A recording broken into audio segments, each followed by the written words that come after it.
Train's in. Thank heaven. What time is it? Nearly 4 o'clock. It's getting light already. I wonder how late that train is. 2 hours at least. There. I do believe I can hear them coming. No. What with getting the luggage out and one thing and another.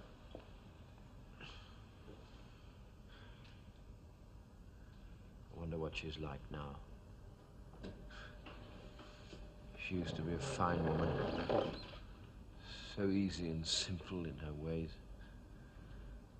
I remember when I was a lad of 15. My old father, he used to work in a shop in the village in those days. He punched me in the face and made my nose bleed. Here in the yard, we'd come about something or other. Lyubov Andreevna. She was still very young in those days. So slim. She took me up to the washstand. In this very room. In the nursery. Don't cry, little peasant, she said. It'll heal by your wedding day.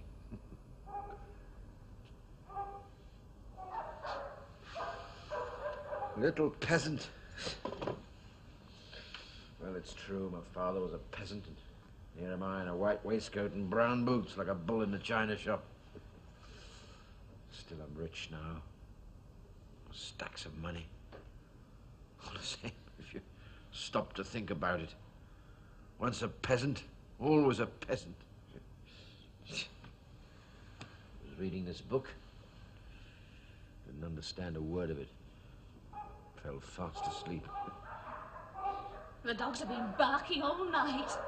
They know their mistress is coming home. What's the matter with you, Dunyasha? You're always so... My hands are trembling. I feel quite faint. You try to be too refined. That's your trouble, my girl.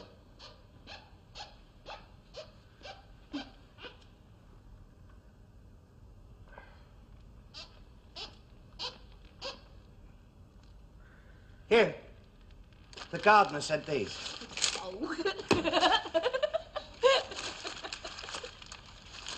He says let her go in the dining room. Hey, bring me some kvass. Very well. 3 degrees of frost this morning. And the cherries all in bloom. I can't say much for our climate. I really can't.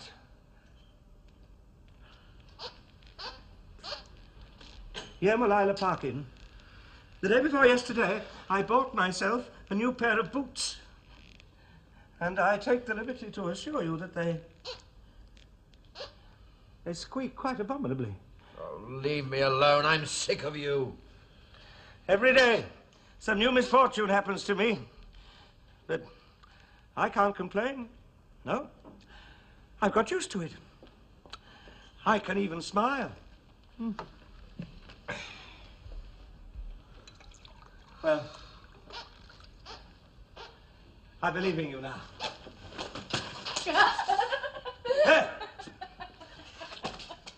You see, what a cataclysm, if you'll pardon the expression.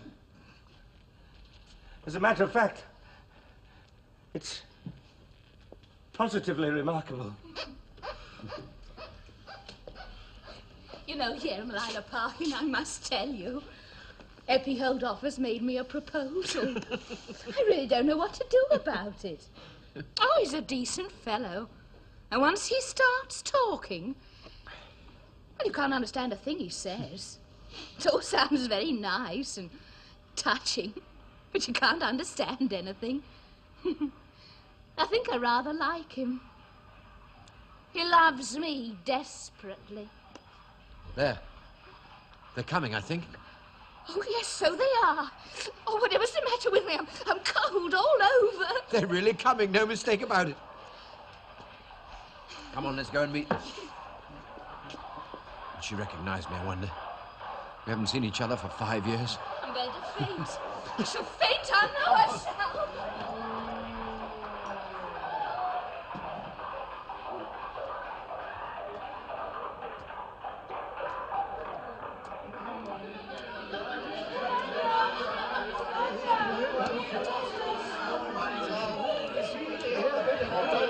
different, don't they? Let's go from here.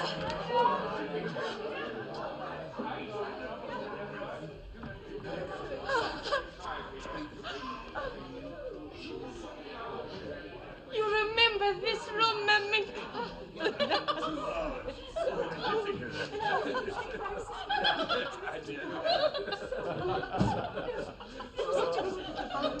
Cold it is, my hands quite frozen.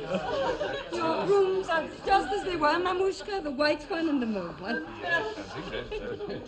My dear, beautiful room. I used to sleep here when I was little. I'm behaving like a little girl still.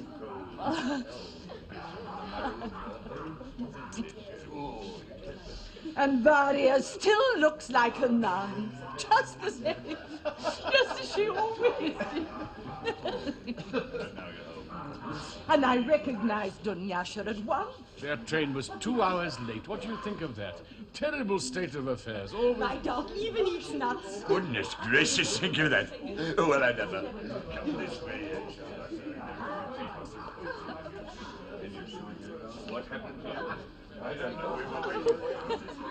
We've been waiting and waiting for you. I haven't slept for 4 nights on the journey. I'm frozen.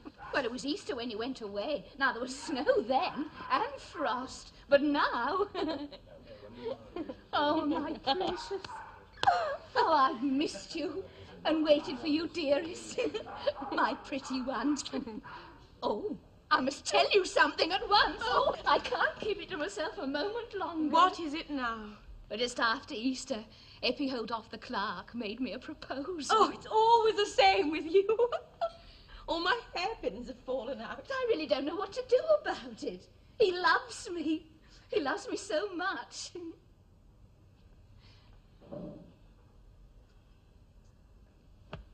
My own room. My window. Just as if I'd never been away. I'm home. Tomorrow morning I shall wake up and run into the garden. Oh, if only I could get to sleep. I never slept all through the journey. I was so anxious. Pyotr Sergeyevich arrived the day before yesterday. Petya? Yes. He's sleeping out in the bathhouse. Lives there, too. I'm afraid of being in the way, he said. Oh, I ought to go and wake him up. But Varvara Mikhailovna told me not to. Don't you wake him up, she told me. Get some coffee quickly, Mum. Once I guess at once. Well, thank God you've arrived. You're home again. Oh, you're really here, my darling. Come back to me, my precious. Oh, you've no idea what I've been through. I can just imagine. I left here in Holy Week. It was cold then. And Charlotta would keep chattering all the time and showing off her conjuring tricks. Why on earth did you want to go and tie Charlotta around my neck? But you could travel alone, Anichka, not at 17. Well, we arrived in Paris. It was so cold and there was snow on the ground. I can't speak a word of French.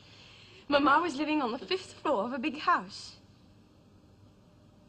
I went upstairs and there were a lot of French people with her. Ladies. And an old Catholic priest with a book. The room was full of tobacco smoke and very uncomfortable. I suddenly felt sorry for Mama. Oh, so sorry. I took her face in my hands and couldn't bear to let her go. Mama kept on kissing me and crying. Don't. You know she had to sell her villa at Mentoni? She has nothing left. Nothing. And of course, I hadn't a kopeck either. We could hardly manage to get home. And Mama won't understand. Whenever we got out to have dinner at a station, she would order the most expensive things. And tip the waiter a whole ruble. And Charlotta's just the same. And Yasha expects an expensive dinner, too. Oh, it's simply awful. You remember Yasha, the boy Mama took with her for a manservant? She's brought him back with her. I've seen the young rascal. Well, how is everything here? Has the interest on the mortgage been paid off? There's no money to pay it with. Oh, dear, oh, dear. The estate is to be sold in August. Oh, heavens!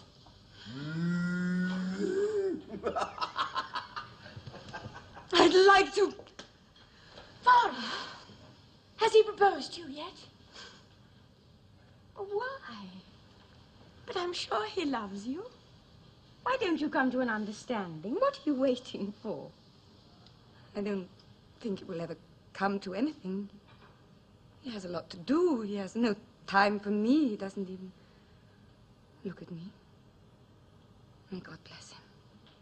But I'd rather not see him. It makes me miserable.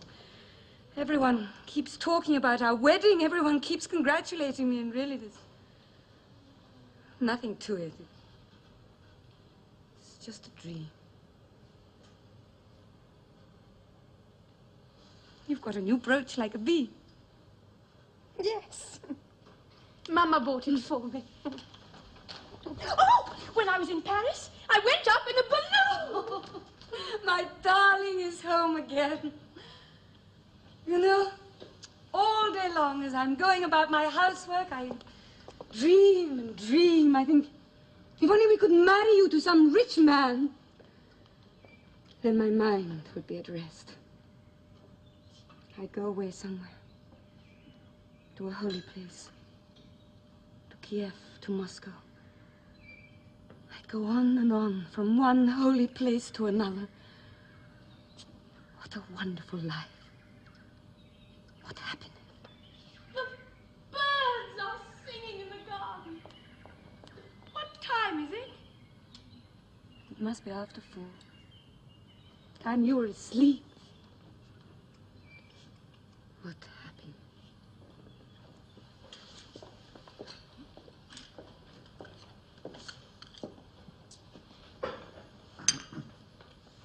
May one pass through this way, mademoiselle? Well, I hardly recognized you, Yasha. How you've changed abroad. And who are you, may I ask? When you left here 5 years ago, I was only about so high.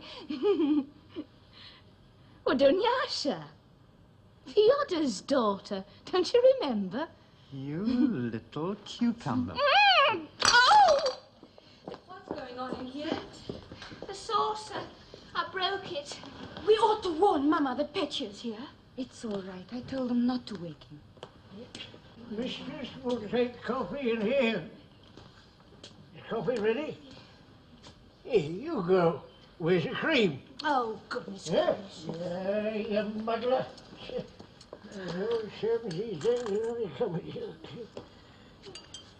My mistress has come back. I've lived to see the day. Now I can die. Here's a copy.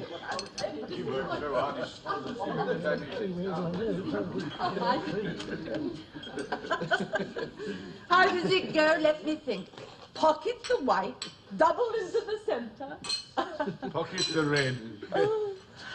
Years ago, you know, sister, when we were children, we used to sleep in this very room, side by side.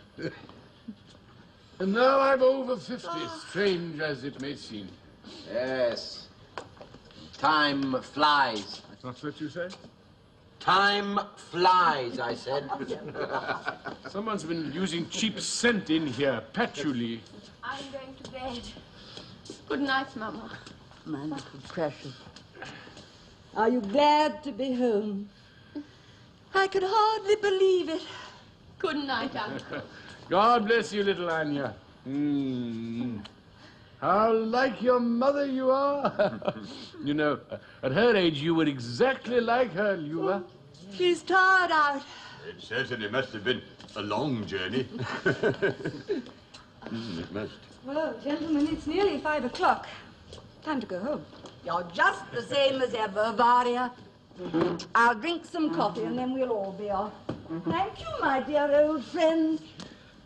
Ah, I love my coffee. I could drink it night and day. Thank you, you dear old Fierce. Well, I'll go and see if they've brought everything in. Is it true? Am I really sitting here? I feel I could jump and wave my arms about. God knows I love my country. I love it dearly. I could hardly see through the carriage window. I was crying, so all the same, I must drink my coffee. Thank you, Fierce. Thank you, you dear old man. I'm glad to find you're still alive. Yeah, the day before yesterday. He's rather deaf. I have to leave for Harkov almost directly. It's such a nuisance. I just wanted to get a glimpse of you first. Have a chat. You're just as handsome as you always were. Better looking than ever and dressed up like a Parisian. Completely bowled me over. Your brother, Leonid Andreevich, calls me a money-grubbing peasant. Let him say what he likes. I don't give a damn what he says. All I want is that you should trust me as you used to. And look upon me as you used to with those big melting eyes of yours. Merciful God, my father was your father's serf and your great-grandfather's before that, but you were so good to me when I was young, I've forgotten all that. I love you like a sister, as if you were my own flesh and blood. Sit still, I can't do it. Oh, I suppose it's ridiculous to be so happy. Laugh at me. I'm absurd, I know. My darling old bookcase. My dear little table. Old nurse died while you were away? Yes, I know. God be with her. God rest her soul. Anastasia is dead too. Old cross-eyed Petrushka's left us now and works in town at the police inspector's. My daughter Darshenka sends her best greetings. I'd like to tell you something agreeable, something cheerful. Oh, dear, I have to leave at once. There's no time to talk or... Well, I'll say it in 2 or 3 words. As you already know, your cherry orchard is to be sold to pay your debts. The 22nd of August is the day fixed for the auction. But don't worry, my dear lady, there is a way out. You can sleep in peace. Now, this is my proposition. Now, please, listen carefully, please.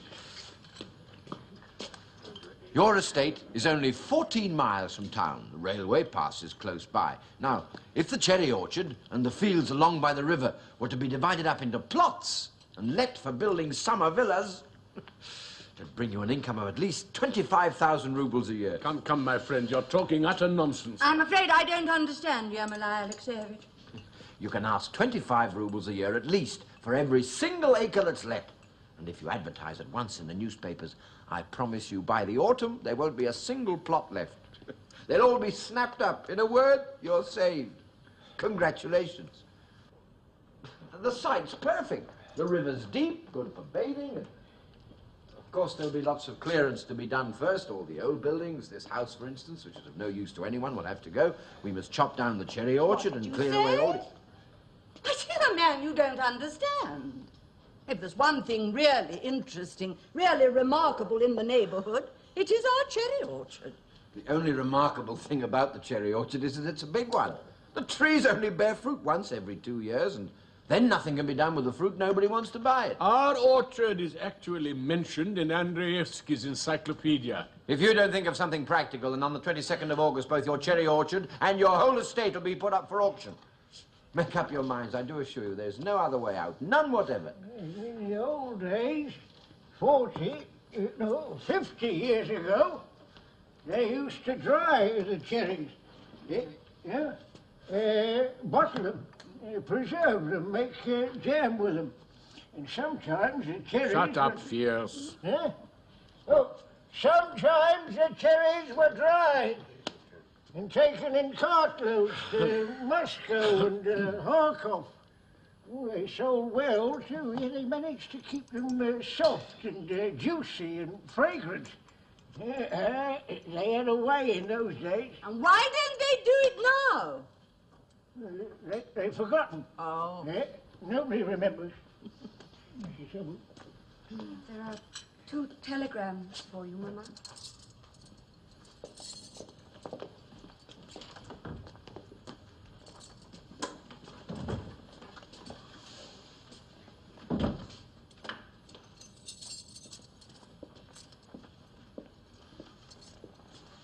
Here you are.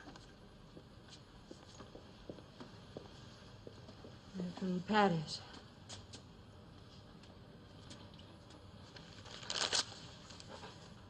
Do you know how old this bookcase is, Luba?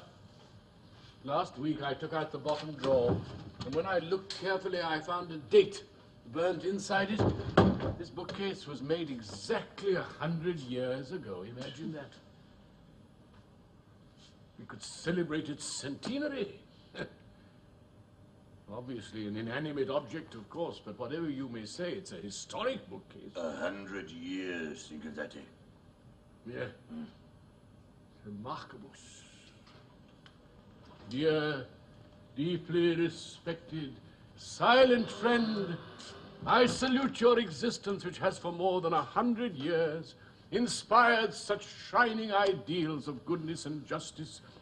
Your silent call to profitable study has never failed during all these 100 years to uphold, during the succeeding generations of our family, courage, faith in a better future, and a sense of the noble ideals of good behavior and social consciousness.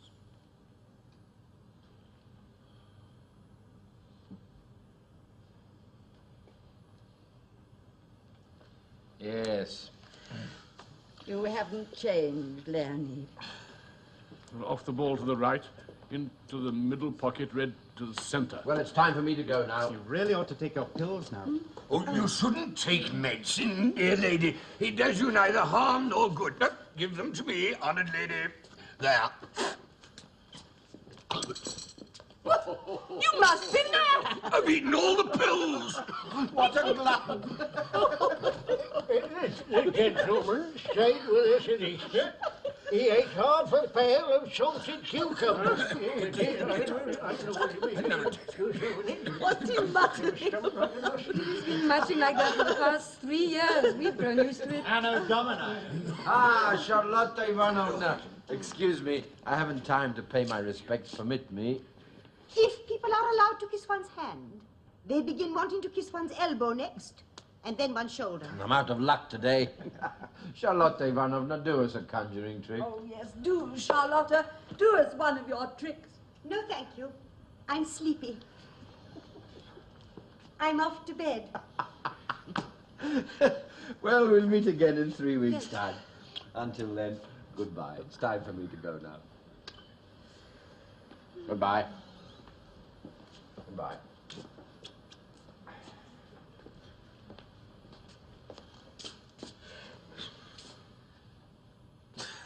I don't want to go.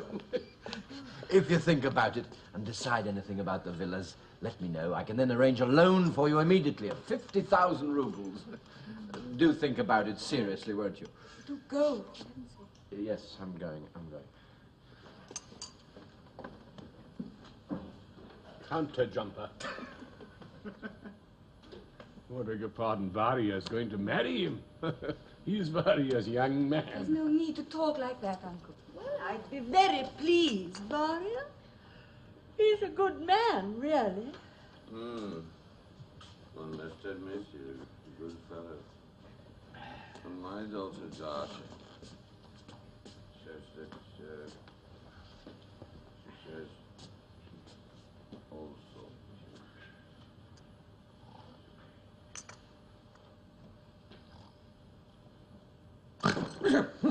Well, I finished my coffee.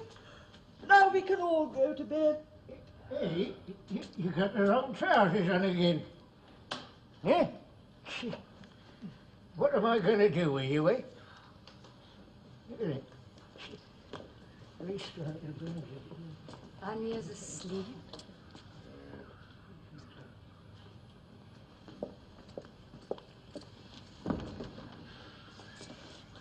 The sun's risen. It's not cold anymore. Look, Mamushka, how lovely the trees are. Yes, so fresh. Listen, can you hear the starlings? The orchard's all white. You've not forgotten, Luba, Long Avenue, how it used to shine, stretching away like a white ribbon on moonlight nights. You remember? You've not forgotten. Oh, my childhood. My happy, innocent childhood. I used to sleep in this room. Every morning when I woke, I loved looking out into the orchard. And it's just the same now as it was then. White blossom everywhere. Oh, my orchard. After the dark, sad days of autumn and the cold of winter, you are born again, fresh and beautiful and gay. God has touched you once more. He has not forgotten you. Oh, if only I could free myself from this burden that weighs me down. If only I could forget the past. Yes, and this orchard will be sold to pay our debts, however impossible it may seem. Look, there's our darling mother, walking in the orchard in a white dress. There she is, look. It is Mama, surely. Where? Don't. Don't. Oh, God, forgive us. Oh, it was nothing, really. It only looked like it. There, where the path turns to the right down by the summer house.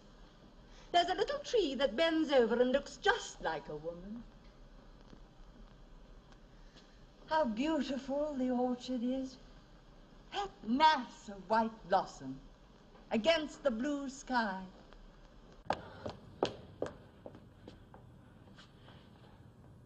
Lyubov Andreevna.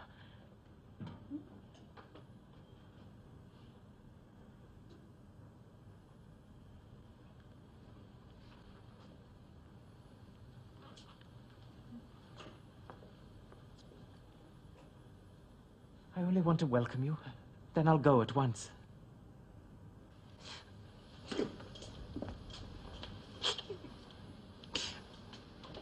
They told me not to come till morning, but I couldn't bear to wait.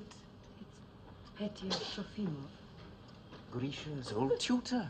Have I really changed so much? Now, There you see, Petya, I told you, if you'd only waited till tomorrow. Oh, boy. Grisha. Grisha, my son. Mama, what could be done? It was God's will. My son died. He was drowned. Why? What was the use?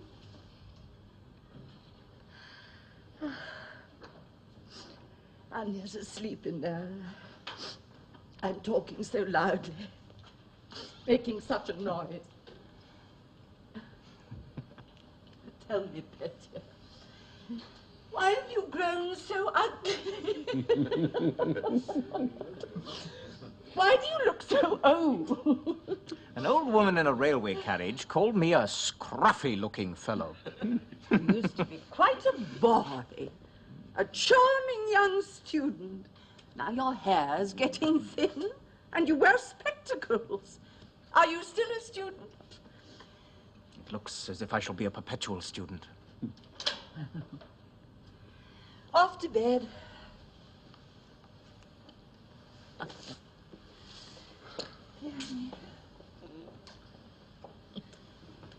No. You've aged too, Leonid. Yes, yes. Yes, it's time for bed. Oh, it's my gout. I'll stay here the night. Lyubov Andreevna, early tomorrow morning, I must have 240 rubles. Always the same old story. 240 rubles to pay the interest on my mortgage. Dear friend, I haven't any But I money. wouldn't pay you, dear lady. It's such a Oh, but it trifling doesn't matter. sum. Leonid will give it to you. Give it to him, Leonid. Give it to him over my dead body. Oh, it doesn't matter. He needs it. Let him have it. He'll give it back. My sister hasn't got over her old habit of squandering money. No. Distance, young man. You smell of the chicken house. You're always the same, Leonid Andreevich. Just as you used to be. What's that? What did he say? Your mother has come up from the village. Since yesterday, she's been sitting in the servants' quarters and she wants to see you. Why can't she leave me alone? Shameless fellow. Well, I don't care. She could just as well have come tomorrow. It's true. Mama hasn't changed at all. She was allowed to do as she liked. She just gave everything away. You know, when doctors prescribe too many remedies for an illness, it probably means that the illness can't be cured at all. I think I rack my brains. I find all sorts of solutions to our problems. So many, in fact, that it means in reality that there are none. It would be nice to inherit a legacy from someone. Or to marry our Anya to a very rich man. Or to go to Yaroslav and try my luck with the Countess, my aunt. She's very, very rich, you know, my aunt. If only God would help us. Now, don't start sniveling, Varya. My aunt is very rich, but she doesn't like us, for several reasons. First of all, my sister married a solicitor instead of a nobleman. And then, in addition to marrying beneath her, her behavior since then has not been exactly comme il faut. Of course, she's a dear, kind, charming creature, and I'm devoted to her. But whatever you may say in her defense, you can't deny that she's a bit immoral. You can see it in her slightest movement. Anya's standing in the doorway. What's that? Who? Oh, funny, I've got something in my right eye. I can't see properly. And last Thursday, when I was down at the district court... Why aren't you asleep? I can't sleep. I just can't. Oh, my little girl, my darling. Oh. You're not my niece. You're my guardian angel. You're everything to me. Believe in me. Trust me. I do believe you, Uncle. Everybody loves you and respects you. My dear Uncle, you ought to be silent. You ought to hold your tongue. What were you saying just now about my mother? About your own sister? Why did you say that? Yes, I know. It was awful of me. Oh, God forgive me. And a little while ago, I began making that ridiculous speech about the bookcase. So stupid of me. And it wasn't until I'd finished speaking that I realized how stupid it was. It's true, Uncle. You oughtn't to speak so much. Just don't talk, that's all. If only you didn't talk, you'd be so much happier. I won't talk anymore. I won't.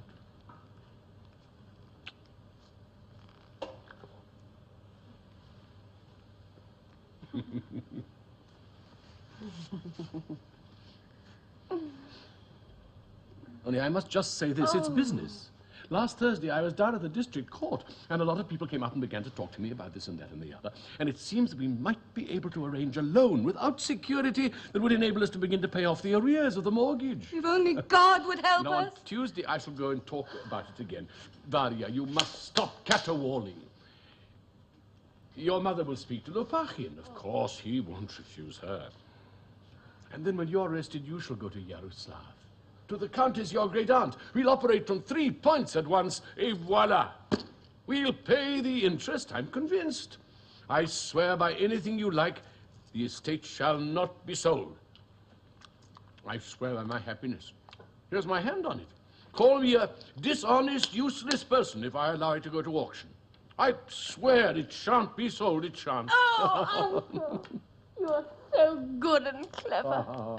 I feel so much better now, calmer and happier. Leonid Andreevich, have you no fear of God? Huh? When are you going to bed? At once, at once. Go along, Fierce. I'll get myself undressed. Huh? Shit, oh. Well, children. Bye-bye. Details tomorrow. But now we'll go to bed.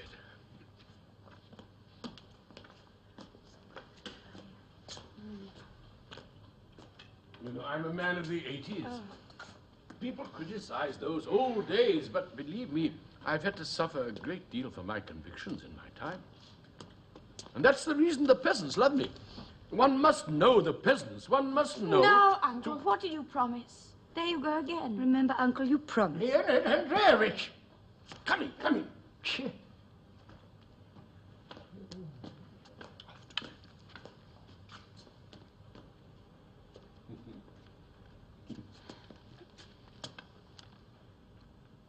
Double. Into the center. A good break. Oh, be quiet. Yes, you're always talking to me about getting up in the morning. Oh.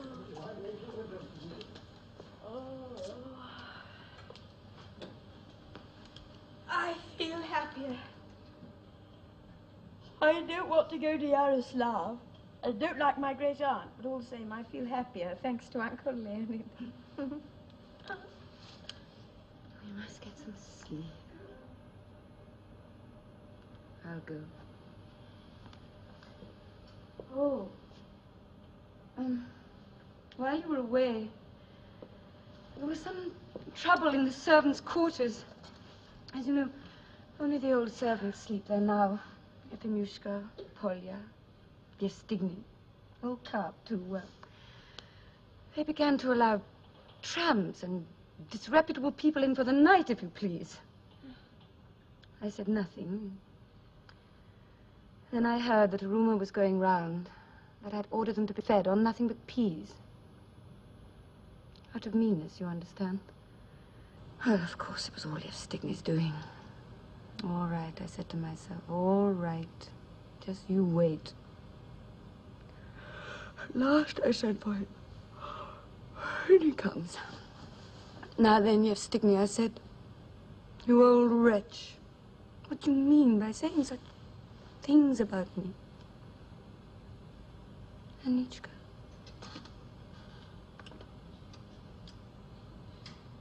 She's asleep.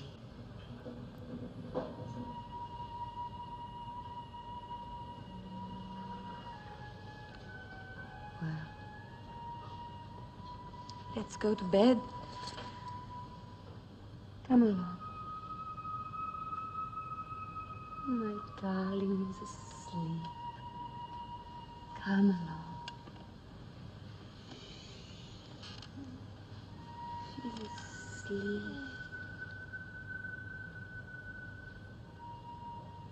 Sleep. I'm so tired. Oh, listen to the bells. Mama. Kind Mama. And Uncle. Come along, my darling. Come.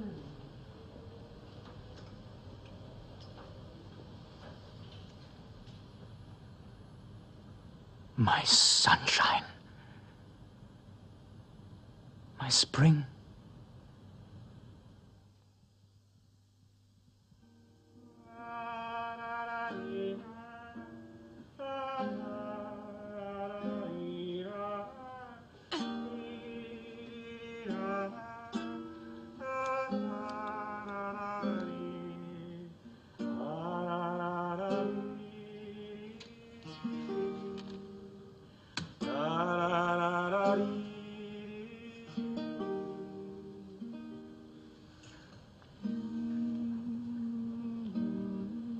I have no real passport of my own.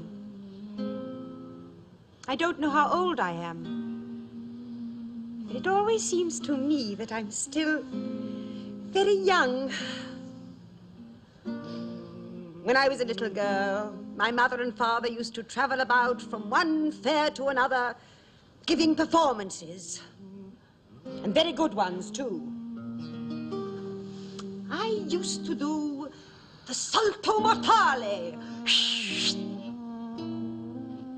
And all sorts of tricks. When father and mother died, a German lady took me to live with her and began to educate me. Good. Then I grew up and I became a governess. But where I came from and who I am, I don't know. Who my parents were, I don't know. Perhaps they weren't even married.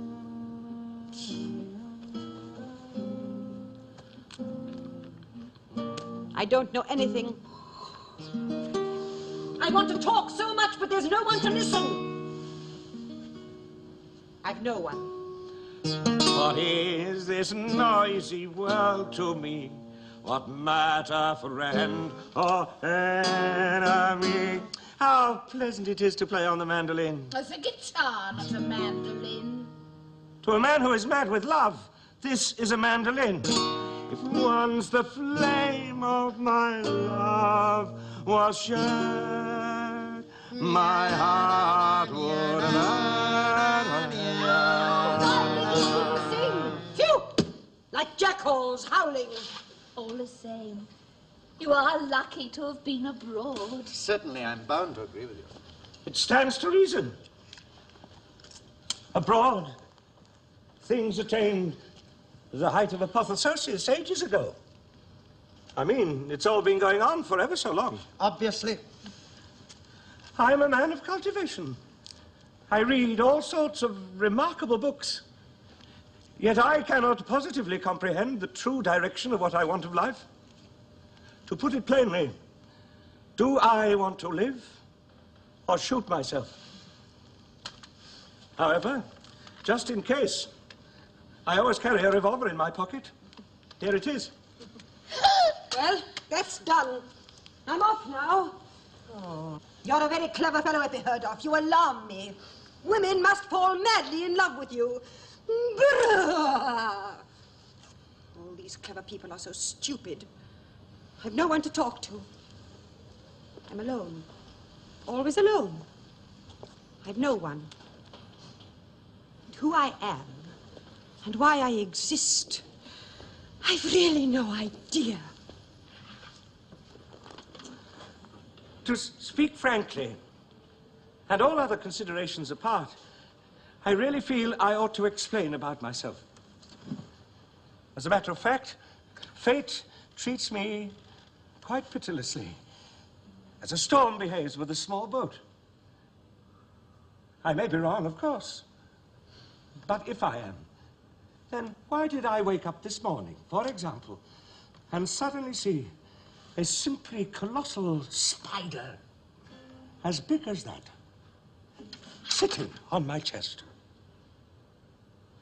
And when I drink kvass, in order to get drunk, I'm always sure to see at the bottom of my glass something most highly improper. A cockroach, for example.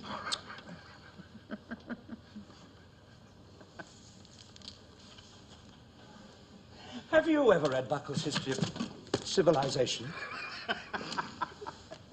I would like to have your attention, Mademoiselle Judi, just for a moment or two. Go on, what is it? I would prefer to be alone with you. Right. Only first, go and fetch me my little cape. Oh, you'll find it hanging near the wardrobe. It's a bit damp out here. Very well, mademoiselle. I'll fetch it, mademoiselle. Now I know what to do with my revolver.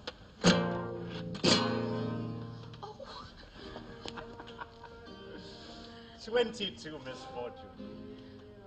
Between you and me, that man's a perfect idiot. Oh, I do hope to goodness he won't go and shoot himself. Oh, I've become so nervous lately. I worry all the time.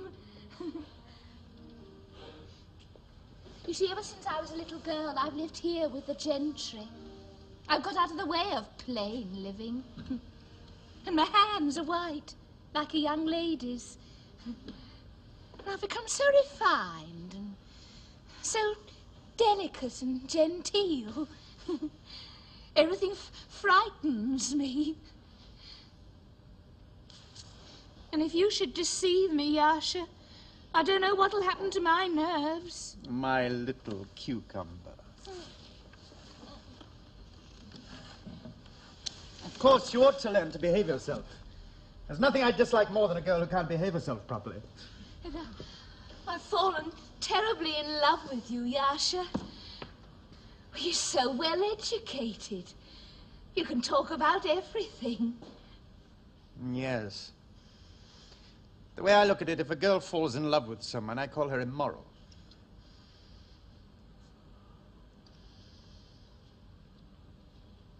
How pleasant it is to smoke a cigar in the open air. Somebody's coming. It's the mistress and the rest of them. Here, quickly, go back to the house as if you'd been down to the river to bathe. Don't go that way, or they might see you, and they might think I've been walking out with you. And I really can't stand all that sort of thing. Quickly. Oh, your cigar. It's given me a headache. You know, you really must make up your mind once and for all. It's all perfectly simple. Are you prepared to give up the property and let them build the villas, or aren't you? Just answer in one word. Yes or no. Just one word. Who's been smoking horrible cigars here? Really, it's grown so much more convenient now that they've built the railway here. We took the train into town for lunch this morning, and here we are, back already. Cannon of the wife. Ah. Yeah, perhaps I ought to go up to the house first and have a game. Please, my There's friend. plenty of time. Just one word. Do give me an answer. What do you say? Yesterday I still had quite a lot of money. And today I've hardly any left. Poor Varia is trying to economize by feeding everyone on milk soup. The old people in the kitchen get nothing but peas. And yet I can't stop throwing my money about right now. Oh, now I've dropped it. How stupid of me. Allow me, madame. I'll pick it up in no time. Thank you, Yasha. Merci. Whatever made me go into town for lunch today? That horrid restaurant with its wretched little orchestra and the tablecloths smelling of cheap soap. Why must you drink so much, Leonid, and eat so much? And talk so much. You never stop talking today. And what did it all amount to? A lot of nonsense about the 70s and the decadence. And who wanted to listen to you anyway? Fancy talking to the waiters about the decadence. I know I'm incorrigible. What are you doing dodging about in front of me all the time? Get out of the way, Yasha. I can never hear your voice without laughing. Really, either he must go or I shall... Oh, go on, Yasha. Be off with you. Oh, I'm going. This very minute. Merci. Bonjour.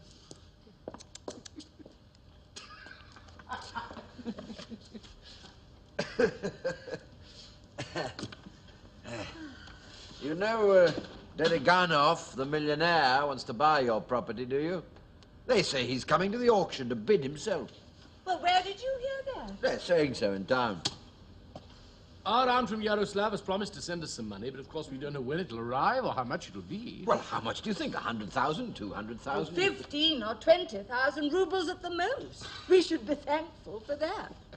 Excuse my saying so, but in all my life I've never seen such frivolous, scatterbrained, unbusinesslike people as you two. I tell you quite plainly, your estate is going to be sold. You simply behave as though you didn't understand. But what can we do? Tell us what to do. I keep on telling you. Every day I tell you the same thing. You must lease the cherry orchard and the land to build villas. Villas and summer visitors. Really, forgive me, but it's all so vulgar. I agree with you, absolutely. I shall lose control of myself in a moment, burst into tears or scream or faint. I can't stand it any longer. You're driving me crazy. And you're an old woman, that's what you are. What did you say? I said you're an old woman. Oh, no. Oh, don't go there, sir dear. I beg of you. Please stay. Perhaps we shall think of something. What's there to think about? Oh, no, I don't want you to go. Please stay. Somehow, it's gayer when you're here. We've been wicked, sinful people, you know. Sinful? You? They say I've eaten up my entire fortune in caramels. Oh, I've been such a fool. Look at the way I've always thrown my money about. Thoughtlessly, like a mad woman. I married a husband who did nothing but get into debt. He drank himself to death on champagne. He drank terribly.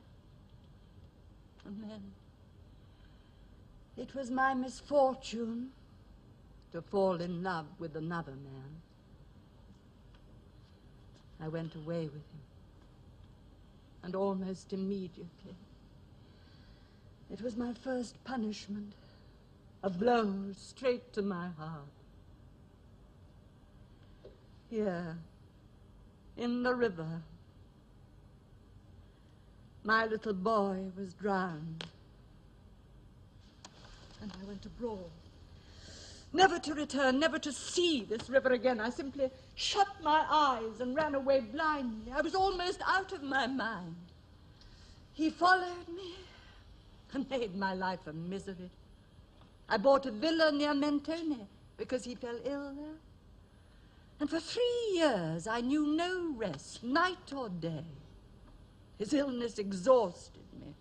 It wore me out.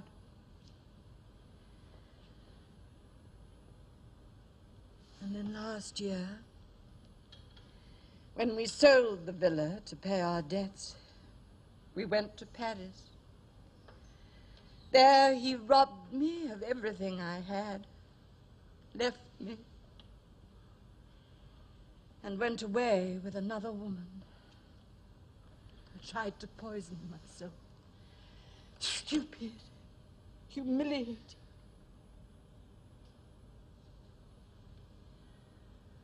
And suddenly, I longed to be back in Russia, in my own country with my little girl. Oh, God be merciful. Don't punish me anymore. This came today from Paris, imploring my forgiveness, begging me to return.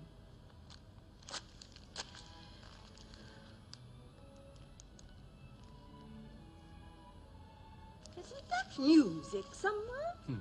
That's our famous Jewish orchestra, you remember?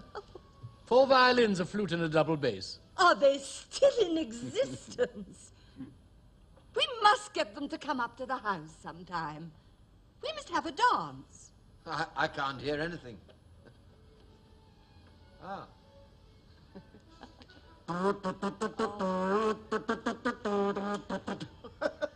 I saw a very funny play at the theatre in town last night.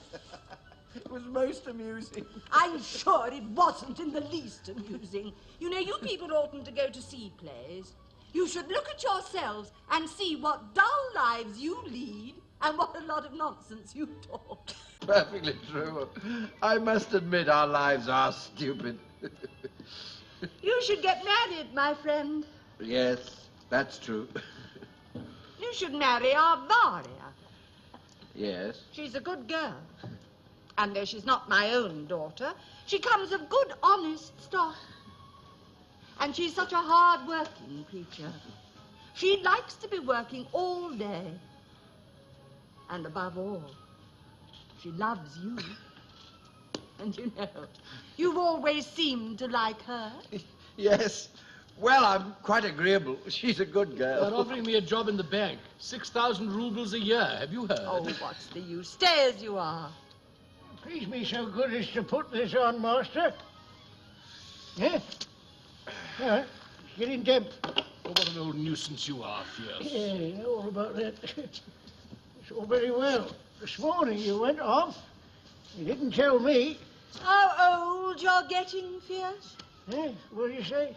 We were saying you've aged a great deal. Yeah, well, I've been alive a long time. They were trying to marry me off before your father was born. Well, I was first footman before the freedom was granted, but I didn't take my freedom and stayed with my masters. I remember when everyone was glad. What they were glad about, nobody really knew. Be quiet, Fierce. Ah, here come the children. Come here, my darling. If only you knew how much I love you both. Come and sit beside me here. There. Now we're all comfortable. Our perpetual student is always out with the young ladies. It's none of your business. He'll be 50 soon and he's still a student. Stop making idiotic jokes. What are you losing your temper for, eh? Why can't you leave me alone? Let me ask you one question. What do you really think of me, eh? My opinion of you, Yermol Alexeyevich, is simply this. You're a wealthy man, and very soon you'll be a millionaire. Just as a wild beast that devours everything that crosses its path is necessary to the pattern of life, so you are necessary also. Talk about something else, Patsy. Tell us about the planets. Now, let's go on with the conversation we were having yesterday. What was it about? We were talking about pride. We talked for a long time yesterday, but we didn't arrive at any conclusion. Now, you believe there is something mystical in a man of pride. Well, perhaps you're right. But if one looks at the thing simply, without any preconceived ideas, what sense is there in pride? Considering that man is not very well constructed physiologically, and in the vast majority of cases is stupid, coarse, and profoundly unhappy.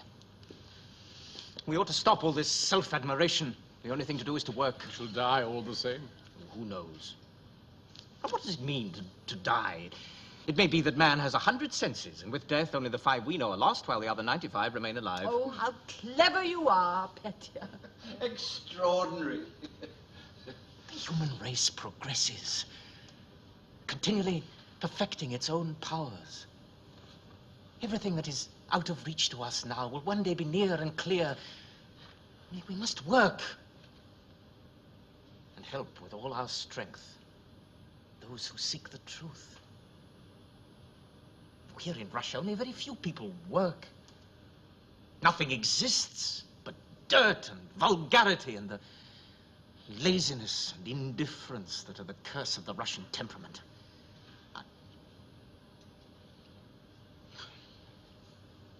I'm afraid of solemn conversations. We do better to hold our tongues. You know, I'm up long before 5 every morning. I work from morning till night. I deal with other people's money as well as my own. I know what people are like. One only needs to begin to work at something to understand how few honest, decent people there are in the world.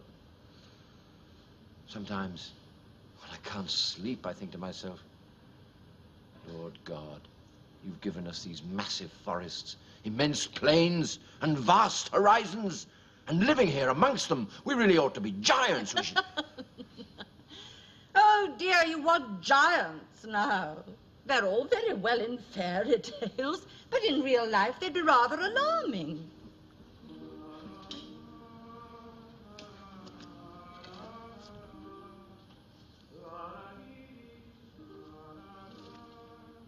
There goes every hurdle.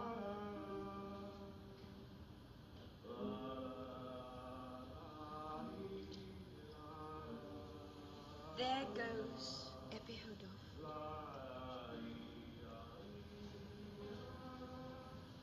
The sun has set, dear people. Yes. Oh, nature, wonderful nature, glowing with your eternal brilliance. Beautiful and indifferent, light that we call our mother, uniting both life and death within yourself. You create life, and you destroy it. You are doing it again. You'd much better double the white into the center. I hold my tongue. I won't say a word.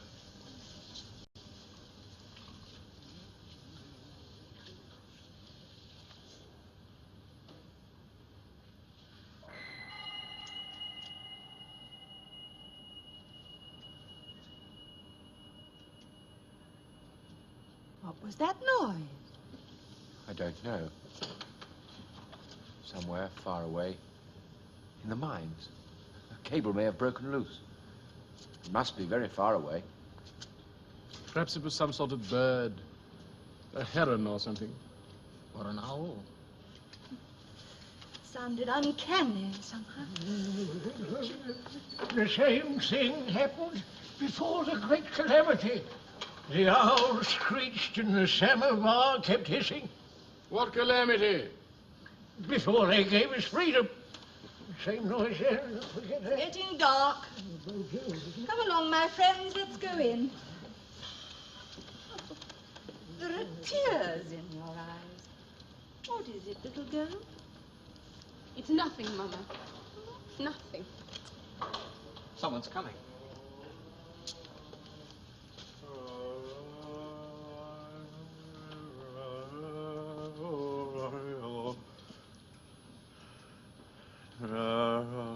Excuse me.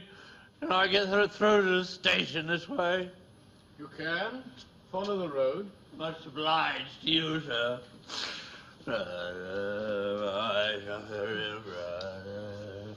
Oh.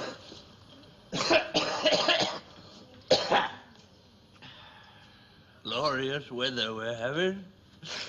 Brother, my suffering brother, pull on a horse, the swollen Volga. Just spare something for a poor, suffering fellow countryman. Oh! Get along with you, how dare you? I'll take this. Here, I haven't any silver left. Never mind. Here's a gold piece. God bless you, madam. Much obliged to you, I'm sure.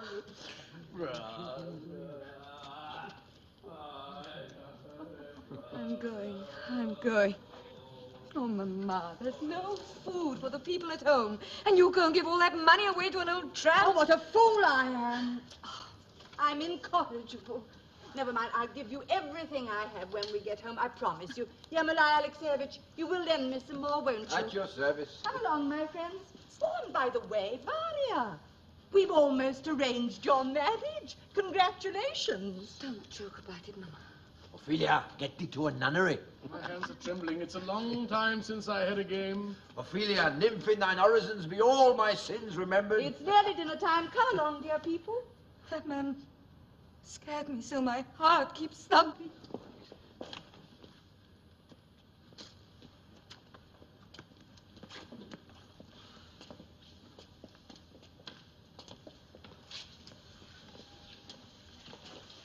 Please, my friends.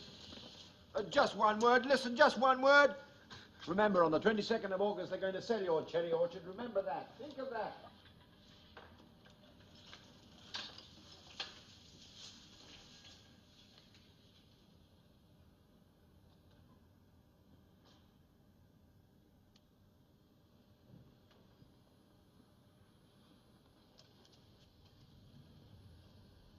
I'm grateful to the tramp for frightening Varia.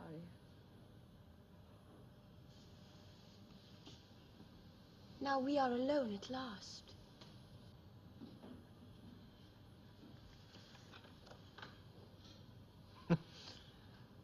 Varia's afraid that we shall go and fall in love with each other. So she follows us about all day long. Her narrow mind won't allow her to understand that we are above love. That all we look for and long for in life is to get rid of the shallowness, the deceit, all these stupid qualities that prevent us from being free and happy.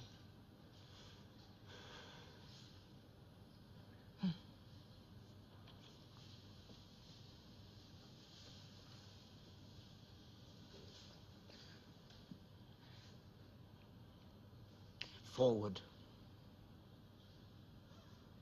We must advance with unshaken determination towards the bright star that is shining far, far before us. Forward! Don't lag behind, friends. Oh, what beautiful things you say. Oh, oh.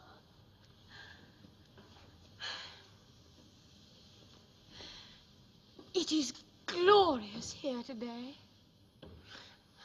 Yes, it's wonderful weather. What have you done to me, Petya? Why is it that I don't love the cherry orchard like I used to? I used to love it once, so tenderly. It seemed there was no better place on earth than our orchard. All Russia is our orchard. The earth is great and beautiful, and full of wonderful places. Think of it, Anya. Your grandfather and your great-grandfather and all your ancestors were landowners. They owned living souls. Cannot you see human beings staring at you in the cherry orchard from every leaf, from every branch? Can't you hear their voices? Oh, it's dreadful. Your orchard frightens me. When I walk through it in the evening or at night, the bark on the trees seems to glitter in the shadows. It seems as if the cherry trees were dreaming of all that has happened these 200 or 300 years. They seem weighed down with all the sad memories of these times gone by.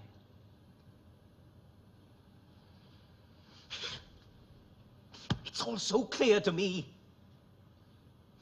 Before we can live in the present, we must first redeem the past and have done with it. And that we can only do by suffering, by unremitting toil. You must understand this, Anya. The house we live in hasn't really been ours for a long time. And I shall go away and leave it. I promise you. Leave it? Yes.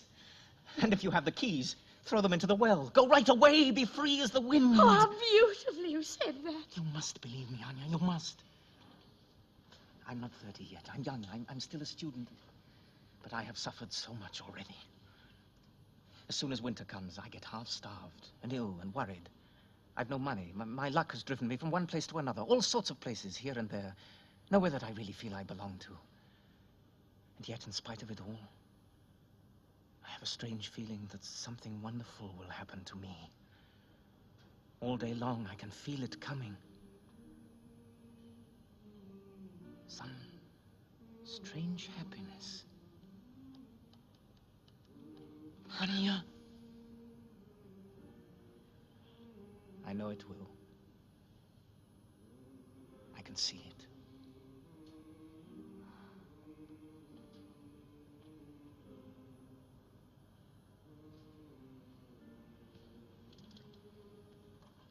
The moon is rising.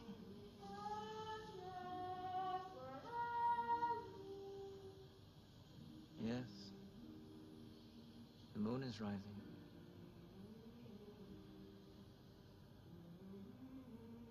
There it is. Happiness. There it comes. Nearer and nearer. I can almost hear its footsteps. And if we never see it, if we do not know it when it comes, what does it matter? Others will.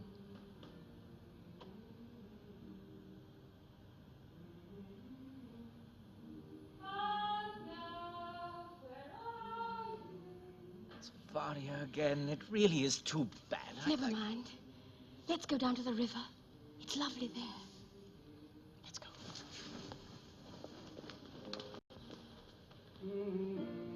Anya.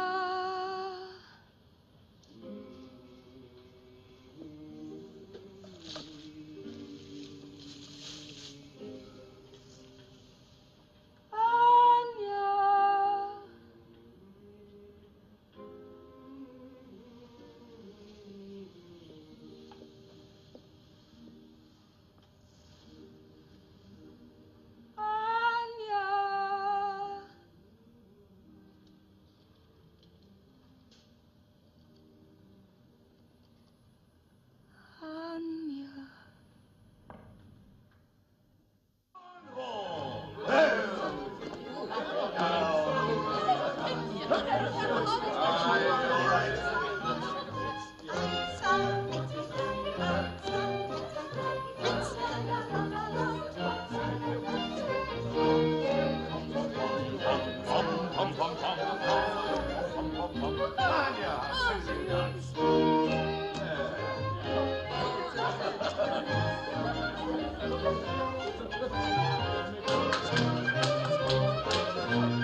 Promenade ein Pair.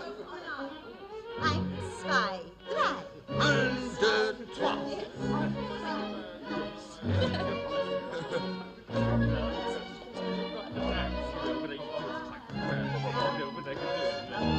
Balancez.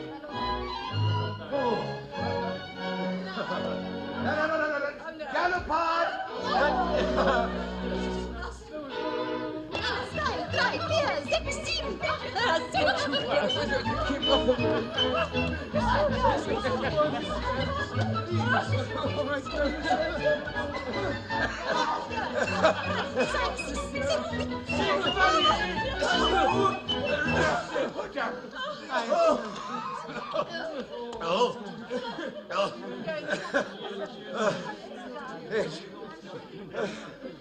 I've got high blood pressure, you know. And I've had 2 strokes already. And I find dancing difficult. But as the saying goes, if you run with the pack, you must spark with the hounds. I'm as strong as a horse. You know, my dear old father, who loved to joke, used to say that the ancient family of Semyonov Pishchik went back to the very horse that Caligula made the senator. And the trouble is, I've known many. Nietzsche, the philosopher, very famous man, very remarkable, a man of tremendous intellect, says somewhere in his books that it's perfectly all right to forge banknotes. Have you ever read Nietzsche? No. Oh, well, not exactly. My daughter Darshenka told me. The trouble is I'm in such a tricky position now, I wouldn't mind forging a few banknotes myself. Tomorrow I have to pay 400 rubles on a bill. Thank God I've got 130 already. The money's gone. I can't find it anywhere. I've lost the lot. Oh, no, here it is, slipped down inside the lining. Well, I'm exhausted. I'm in a muck sweat. It slipped down a little hole in the left-hand pocket. I put it in. There's no need so long. What's he doing in town? Dunyasha, get the musicians some tea. Perhaps the auction didn't take place after all. It was the wrong day to ask the musicians to come up, the wrong day to try to give a party. Oh, well, it can't be helped Here now. is a pack of cards. Here, take them. Now then, think of any card you like. I've thought of one. Very well. Shuffle the pack. Shuffled? Are they shuffled properly? Yes. Very well. Give them to me, mon cher Monsieur Pischik. Now then. 1, 2, 3. Look for your card. You'll find it in your top pocket. The 8 of spades, perfect. Right. What do you mean, please? Now then, ladies and gentlemen, watch my pack of cards very carefully, please. 1, 2, 3. Oh, they've gone. Bravo. It's amazing. What lovely weather today. Oh, yes. The weather is magnificent, madame. You are perfectly charming, delightful. I think you are very beautiful too, madame. Oh, bravo. Would you believe it? Oh, Lopahin, you're fascinating. Really, I'm quite in love with you. In love? Are you really capable of love? Good Mensch, aber schlechter Mesdames, Messieurs, your attention for a moment, please. Just one more trick. Now, here is a very good shawl. I'm going to sell this very pretty shawl. Any offers? Who'll buy? Who'll buy? It's astounding. Remarkable. Reared in a circus. 1, 2, 3. Hoopla! Would you believe it? It's extraordinary. When I was a little boy... Oh, oh my God. Where is he?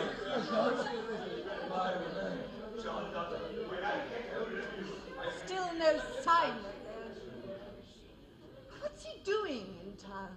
It must be over by now. The estate must be sold. Perhaps the auction hasn't taken place. But why must he keep us so long in suspense? Uncle has bought it. Dear Uncle Leonard, I'm sure he has. Oh, yes, of course. Anya's great-aunt was going to send us some money to pay off the estate. He's doing it for Anya's sake. And I'm sure that God will help us and Uncle Leonard will buy it. My future is being decided today. My whole future. Madame Lopahin. You student. You've already been sent down twice from the university. Oh, why must you get so cross? He's only teasing you about Lopahin. What does it matter? Marry him if you want to. He's a nice, interesting man. But if you don't want to marry him, then don't. Nobody's trying to force you, darling. Mama, I'm very serious about all this, and I must be honest. He's a good man, and I like him. Then marry him? What are you waiting for? I don't understand. But I can't propose to him myself. Oh. For 2 years now, everyone's been talking to me about him. But he either says nothing or just jokes. I understand. Of course, he's very busy. He's making a lot of money. He has no time for me. If only I had some money, just a very little, just 100 rubles, I'd go away, I'd leave everything. I'd go into a convent. Such happiness. A student ought to have some brains. How ugly you've grown, Petya. You look so old and tired. I can't bear having no work, Mama. I must have something to do every minute of the day. Eppie Holdorf has broken a billiard cue. Oh, what's Eppie Holdorf doing here? What gave him leave to play billiards, really? I don't understand these people. Eppie Holdorf.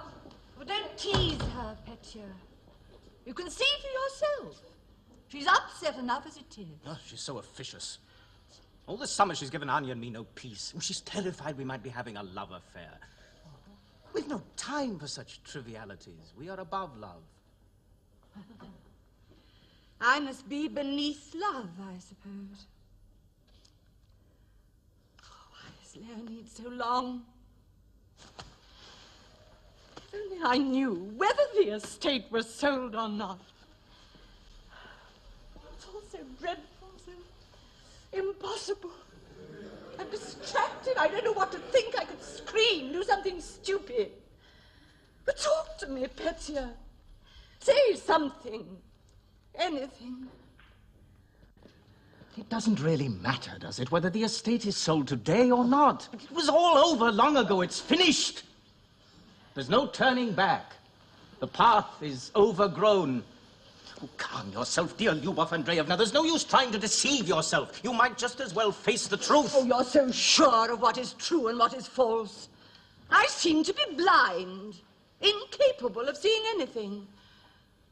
You know the answers to all your important problems. But do try to remember, my dear boy, you're still young. You haven't suffered. You don't know the dreadful things that life may have in store for you. Oh, you're braver, perhaps, than we are. More honest, more serious-minded. But you must try to be more generous in your judgments. Try to understand my feelings. This house has always been my home. I was born here. I love it so much. And the cherry orchard. I can't imagine life without it. If it has to be sold, let them sell me with it. My Grisha. My son was drowned here. Oh, no, you're so good, sir. So kind-hearted, Petya. But try to understand. You know I sympathize with all my heart. Yes, but you might say it somehow differently. Can't think how dreadfully depressed I feel this evening. There's so much noise everywhere. It gets on my nerves. And yet I can't bear to be alone in my room. The silence frightens me. Well, don't be hard on me. Petya! Oh! It didn't burn. It's all right, yes. I'm sorry. Of course I love you as though you were my own son. You know I'd let Anya marry you. Of course I would. But you don't do anything with your life. fate seems to drive you from one place to another. And that's not right. Well, it's true what I'm saying, isn't it? You really must do something to make your beard grow properly. I can't help laughing at you. I don't care what I look like.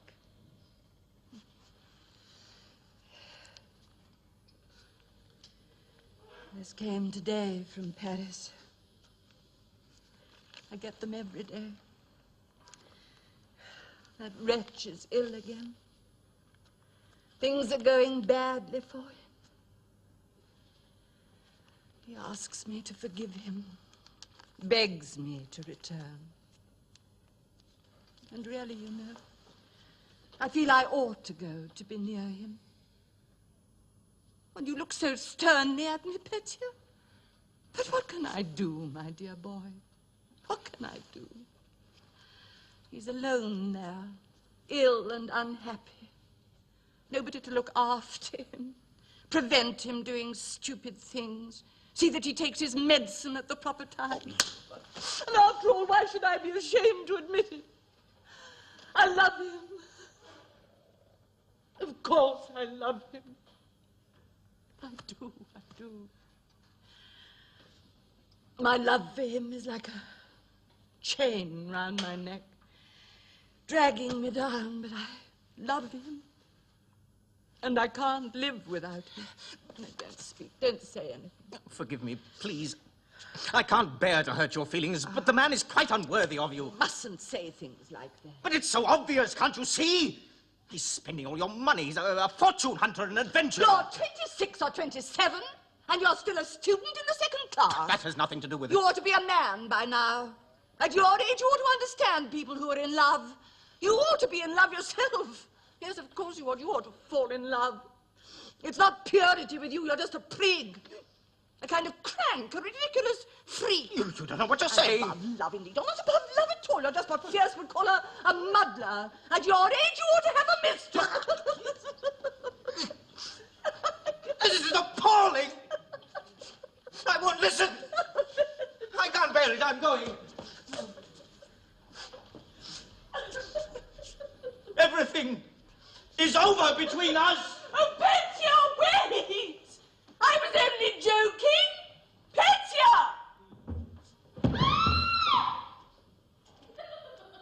Well, what's happened?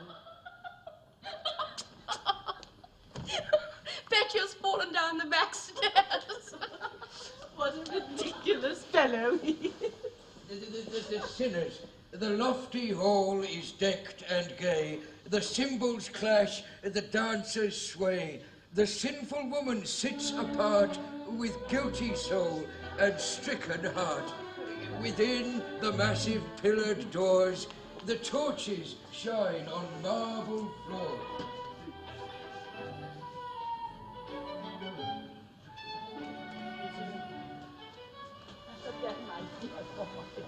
I didn't mean it. Please forgive me. Shall we dance?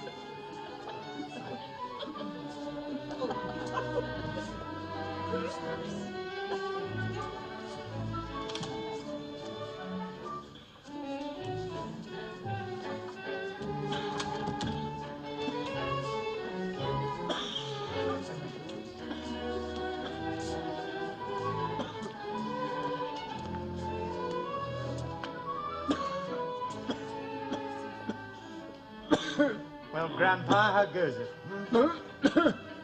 Oh, I'm not too well. Yeah. In the old days, at our parties, we used to have generals in to dance here. Yeah, barons and admirals. Now we have to make do with a station master, a post office clerk. Even they only come as a favor, you know. Oh, I don't know. I seem to be getting so much weaker lately. My old master, the mistress's grandfather, I mean. Now, he used to give everyone powdered sealing wax as a medicine. Didn't matter what the illness was. Yeah, I've been taking it every day for the past 20 years or more. I suppose that's why I'm still alive. I'm sick of you, Grandpa. Huh? I wish you'd hurry up and die. Hey, you muddler. I'm tired. Sit down. There was somebody in the kitchen just now saying that the cherry orchard was sold today. Sold? To whom? Well, he didn't say. He's gone now.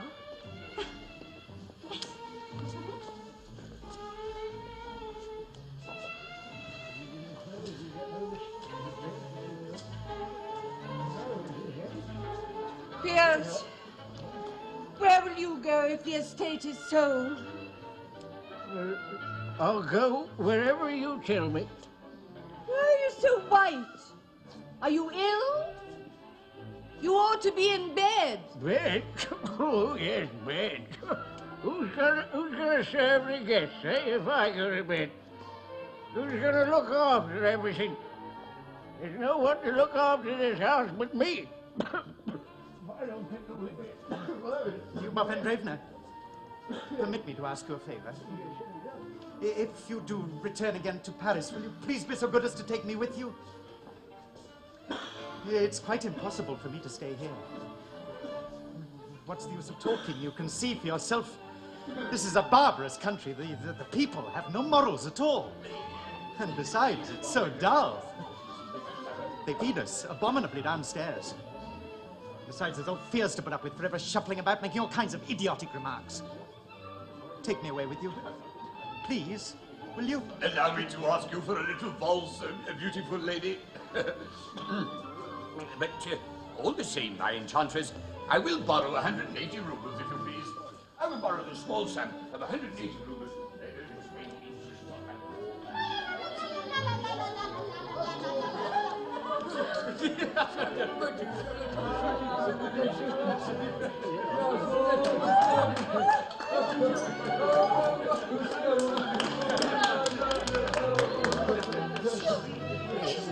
My young lady tells me I'm to dance. There are so many gentlemen and so few ladies.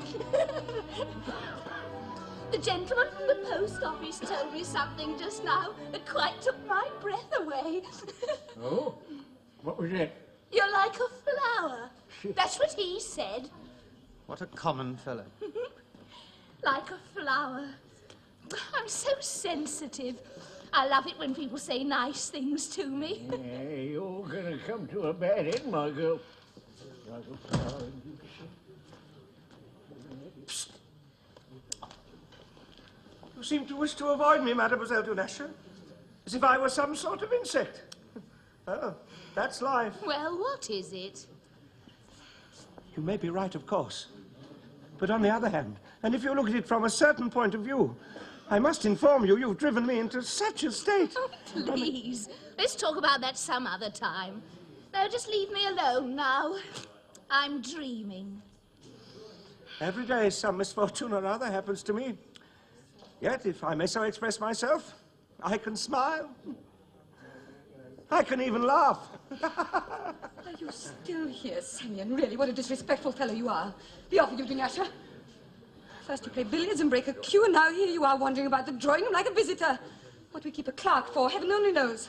Whether I work, or whether I walk, or whether I eat, or whether I play billiards, the only people that can sit in judgment on me are those who understand me, or who are my superiors. How dare you talk to me like that? How dare you? I don't understand things, don't I? Get out of here. Get out at once, do you hear? I do wish you'd make use of more refined expressions. Get out. Get out this very minute. 22 misfortunes. Make yourself scarce. Get out of my sight. I shall make a complaint about you. Oh, you're coming back, are you? All right. Come on, come on, come on. I dare you to. All right, then. Take that. Oh! Many thanks. Much obliged. I'm sorry. Don't mention it. Thank you for such a charming welcome. No need to thank me. I didn't hurt you. No, it's all right. I shall have a huge bump tomorrow, that's all. What a sight for sore eyes. You smell of cognac, my dear fellow. Well, we're enjoying ourselves here, too. Having a high old time. Alexeyevich, why have you been so long? Where is Leonid? Leonid Andreevich came back with me. He'll be here in a moment. Well, what happened? Did the sale take place? But tell me. Well, the sale was over at about 4 o'clock. We missed the train, though. Had to wait until 9:30. My head's going round and round. Leonid, what happened? Well, Leonid.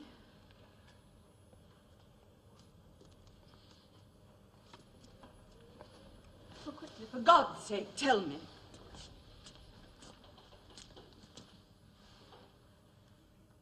Oh, here, Fierce, take these. Some anchovies and kirch herrings.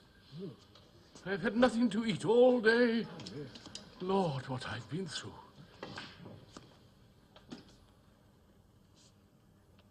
I'm so frightfully tired. 13 and 5, 18. This can't help me to change, Fierce.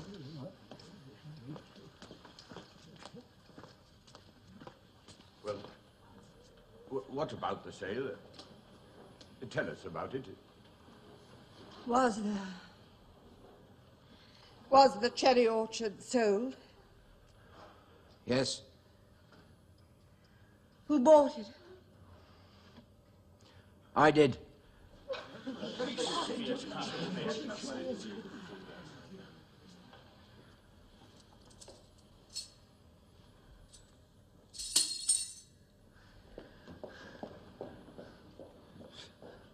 I bought it. When we got to the auction, Deriganov was there already, and of course Leonid Andreevich only had 15,000. Deriganov started off by bidding 30,000 straight away, in addition to the arrears. Well, I could see how things were going.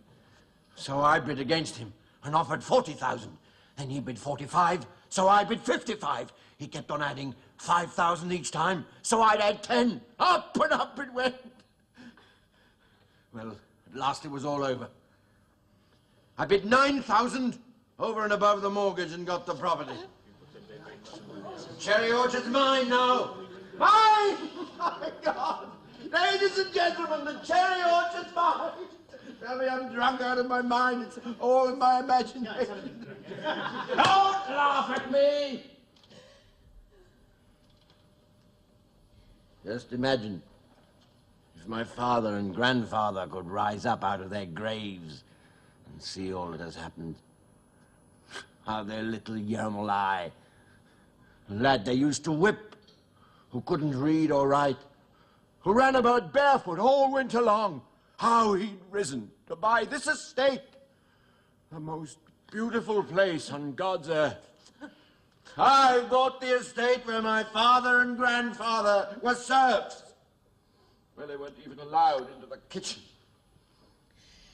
Must be asleep, dreaming. I can't believe it's true. It's all a trick of my imagination, wrapped in the mists of ignorance.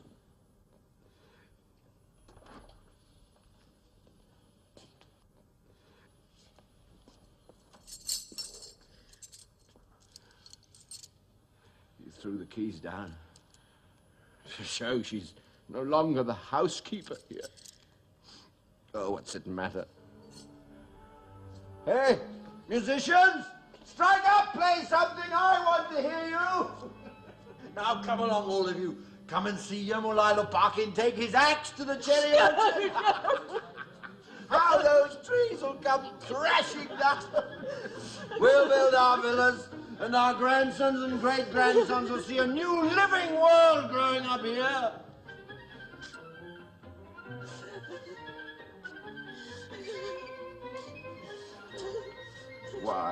Why didn't you listen to me in time? My poor dear lady, you can't alter it now. Oh, if only all this were over, if only this unhappy, topsy-turvy life of ours would change. She's crying. Let's go into the other room and looking for a loan. Come along. What's the matter with you? Music! Play louder! Everything must be as I want it now! Here comes the new master, the owner of the tail. Ah, never mind. I can pay for everything.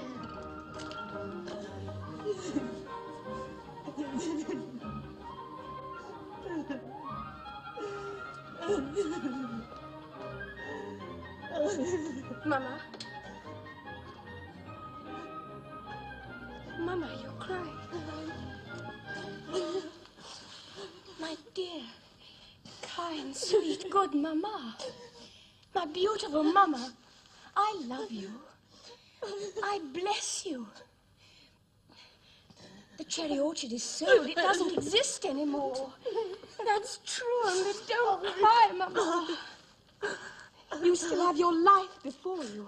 Your dear, innocent heart. Come away with me. Come, my darling, come away from here.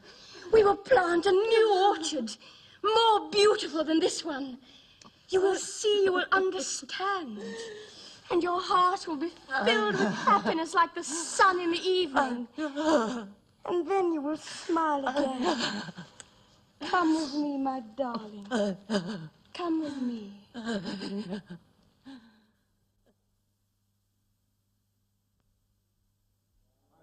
My dear beloved friends, we say farewell to you with great sadness and with sorrow in our hearts. We know that you remember us in our families. Goodbye, my friend, goodbye. Come back. Be happy. Think of us happily. You gave him your purse, Luba. You shouldn't have done that. You really shouldn't. I couldn't help it. Come back a moment, please, won't you? Have some champagne. Just one glass to say goodbye. No, I don't want any either. Honest. You have a drink, Yasha, if no one else will. Oh. Bon voyage. Here's to the ones who stay behind. Oh, this champagne isn't the real thing, I can tell you. What are you laughing for? Oh, just pleasure. Here we are in October. It's fine and sunny. Like summer. Good building weather. Oh, ladies and gentlemen, you've got 47 minutes before the train leaves. That means you must leave here in 20 minutes' time. Don't be long now. I think it's nearly time to start. The carriage is around.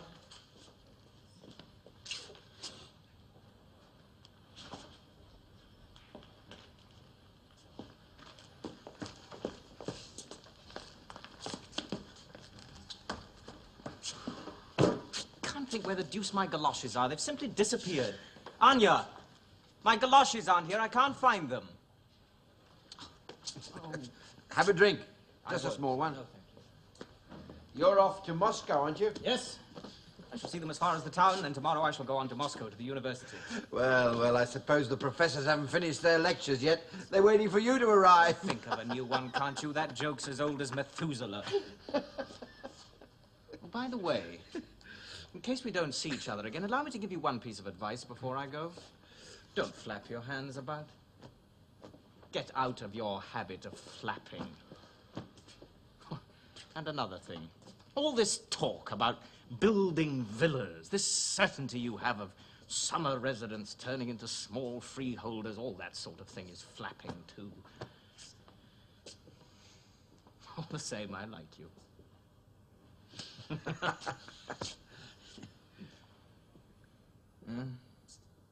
You have fine, sensitive fingers, like an artist. Yes, you're a fine, sensitive soul. Well, goodbye, my dear fellow. Thanks for everything. Oh, by the way, if you need some money for your journey, I can let you have some, eh? What should I need money for? Well, you haven't got any. Yes, I have, thank you. I've just been paid for a translation. It's here in my pocket, but I can't find my galoshes anywhere. Here, take your rubbish. Oh! Why do you have to get so angry, Varya? But these aren't my galoshes. I sowed 500 acres of poppies this spring, and it brought me a clear profit of 40,000 rubles. Ah, when my poppies were all in flower, what a picture they made, eh? As I say, I cleared 40,000. That means I'm offering you money because I've got it to spare. Here. Why are you so stuck up? I'm just a peasant. Here, it's from the heart.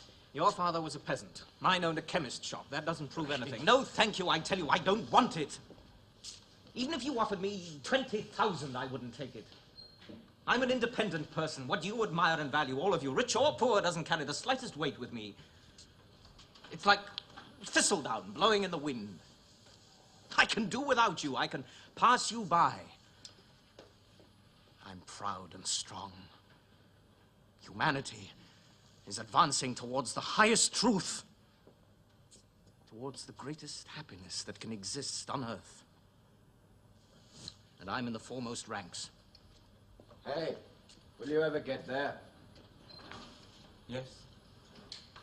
I shall get there.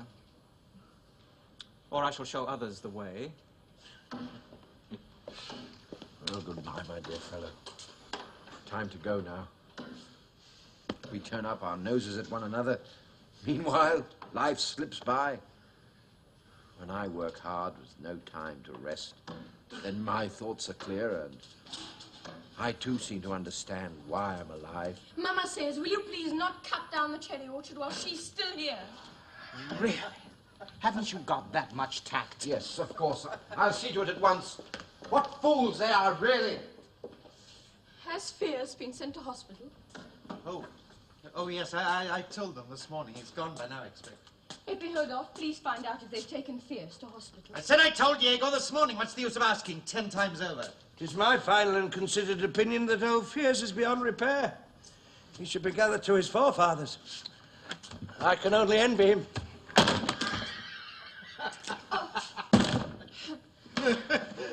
There you are, you see. I might have known it. 22 misfortune. You might look at me just once, Yasha. Well, fancy going away, leaving me behind. What's the use of crying, eh? In 6 days' time, I'll be back in Paris. Tomorrow we'll get into the express and off we'll go. Just as if we'd never been here at all. I can hardly believe it. Vive la France!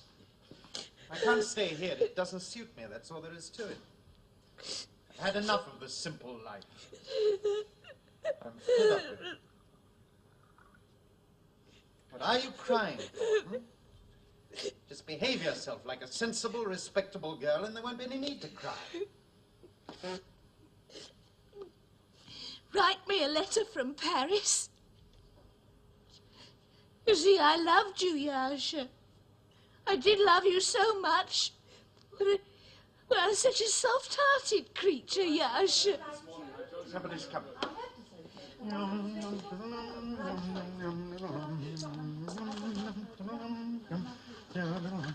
You won't be off soon. There isn't very much time left. Somebody smells of fish. In 10 minutes' time, we must take our places in the carriages. Goodbye, old house. Winter will pass. Spring will come. And you won't be here anymore.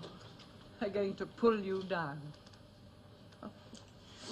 Think of all these walls have seen. My little treasure. You look so radiant. Your eyes are shining like 2 stars. Are you glad? Very glad. Yes, very. A new life is beginning, Mama. She's quite right, you know. Everything's much better now. Before the cherry orchard was sold, we were all so worried and upset. Now that the whole thing's settled and there's no going back on it, we've calmed down. We're almost cheerful. I've got a job in the bank. I'm a financier. Pot the red. And as for you, Yuba, you're looking ever so much better these days. You really are, you know. You can't deny it. Yes, my nerves are better. I'm sleeping well now. Yasha, take the things out, will you? My little girl. I shall see you again very soon. I'm going to live in Paris on the money your great-aunt sent to buy the estate with. God bless your great-aunt, but I'm afraid it won't last very long. You'll come back soon, Mama, won't you? I worked so hard at school to pass my examinations, and afterwards I shall be able to work properly and help you.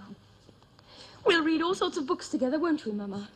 We'll read in the autumn evenings heaps of books, and a wonderful new world will open before us. Mama, promise you'll come back. I will, my treasure. I promise. Charlotte is happy. She's singing. Sleep, my little one, sleep. Hush, my pretty. There's a good little boy. There, Papa. I'm so sorry for you. You must find me another situation, please. I can't do without one. We'll find something for you, Charlotte Ivanovna. Don't worry yourself. Everyone's leaving. Varia's going away. All of a sudden, no one seems to want us. I've nowhere to live in the town. One has to go somewhere. Da-da-da-da-da-dum. Oh, well. Nature's masterpiece. No, let me get my breath back. I'm exhausted. My honoured friends, get me some water. The money again, I suppose. No, I have a little matter to attend to. Please, excuse me. Oh, it's a long time since I've been to see you, honoured lady. So you're here. I'm very pleased to see you. You're a man of great intelligence. Here, take this. I accepted 400 rubles. I still owe you 840. I can't believe my eyes. Where did you get it? Wait a minute, it's so hot. It's a most extraordinary coincidence. Some Englishmen came to see my property, and it seems they found some sort of white clay on it. And for you, beautiful, honoured lady, 400 rubles. The rest will come later. Oh. Who are these Englishmen you spoke of? I've leased them the land with the clay in it for 24 years. Oh. Now, excuse me, I've no more time. I must dash off. I've got to go to Znoikovs and the Kardamadovs.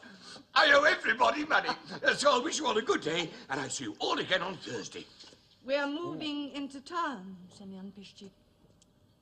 And tomorrow I go abroad.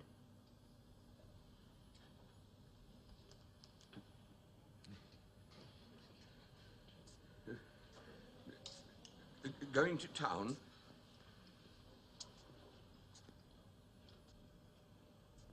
What's happened to all the furniture? Trunks. No, never mind. It can't be helped. Very intelligent people, these English. Oh, never mind. Be happy. Hmm? God will help you. No, never mind. Everything comes to an end on this earth.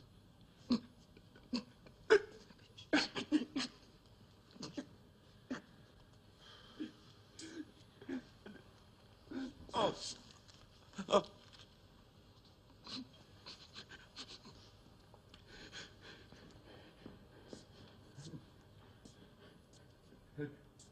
And if other news should reach you that I have come to an end, give a thought to the old horse and say that once upon a time there lived a certain Semyonov Pishchik. The kingdom of heaven be his.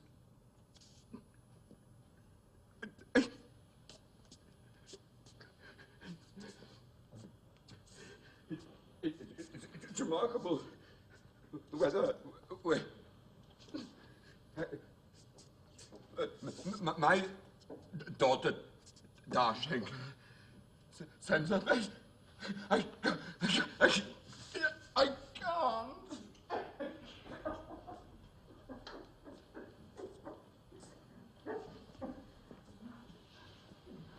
Now we can be leaving.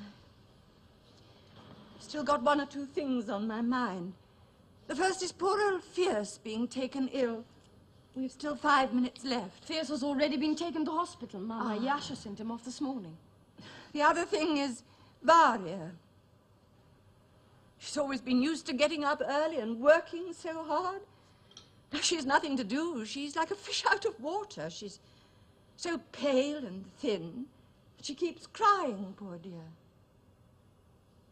You know very well, Yermolai Alexeyevich. I'd always hoped to marry her to you. And indeed everything looked as though you were thinking of marrying her. She loves you. You like her. And I can't think. I really can't conceive why you avoid each other. I simply don't understand. To tell you the truth, I don't understand it either. It all seems rather odd somehow. If there's still time, I'm perfectly willing. Let's do it right away and get it over with. Without you here, I should never be able to manage the proposal. Excellent. It won't take a minute. I'll call her. There's some champagne here. It's quite suitable for the occasion, really. Well, it's all finished. Somebody's drunk the lot. We'll leave you alone. Yasha, Ale. I'll call her. Varia! Leave everything and come here a minute. I want you. Yeah.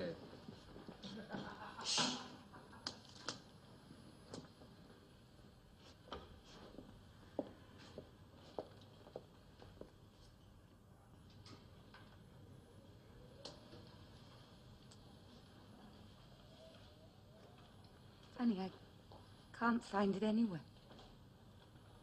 What are you looking for? I packed it myself, and I can't remember in which of the boxes.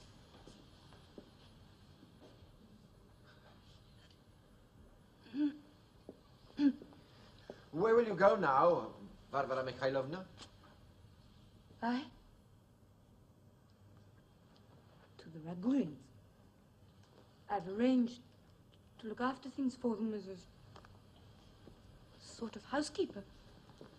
That's at Yashnevo, 70 versts from here.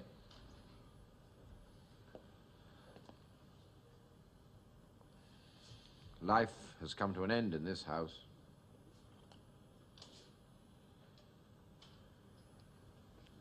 I wonder where I can have put it. Perhaps I packed it in that trunk. Yes. Life in this house has come to an end. There won't be any more. I have to leave for Kharkov now. I'll be taking the same train as you.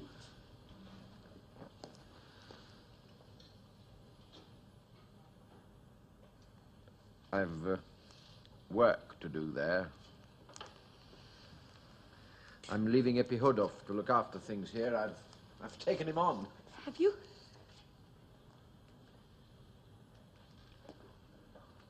This time last year it was snowing, if you remember. Today it's fine and sunny, almost as if it were spring. Still it's cold. 3 degrees of frost, they say. I didn't look.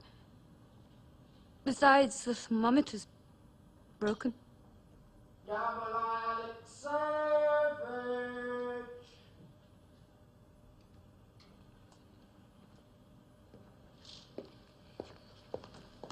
Just coming!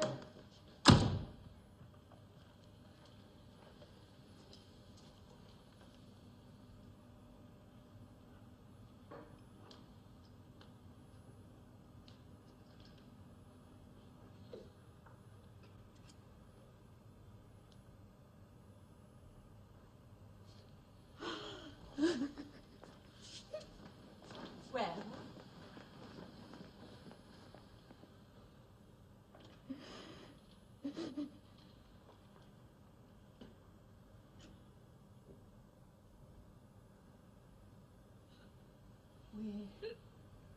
We ought to be leaving.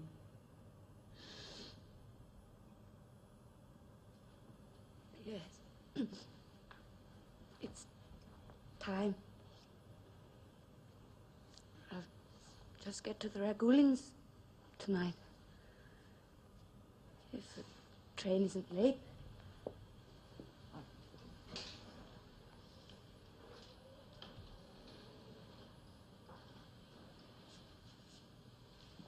Anya, get your coat on.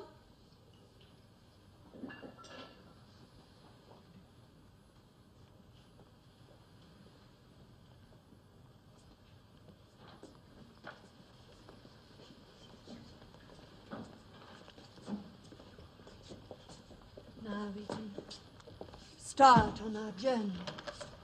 Yes, our journey.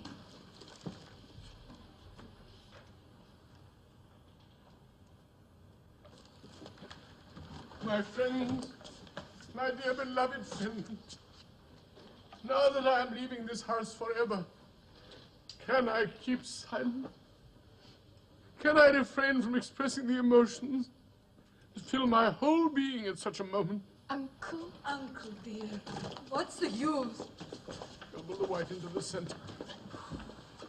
I'll hold my tongue. Well, ladies and gentlemen, it's time to go.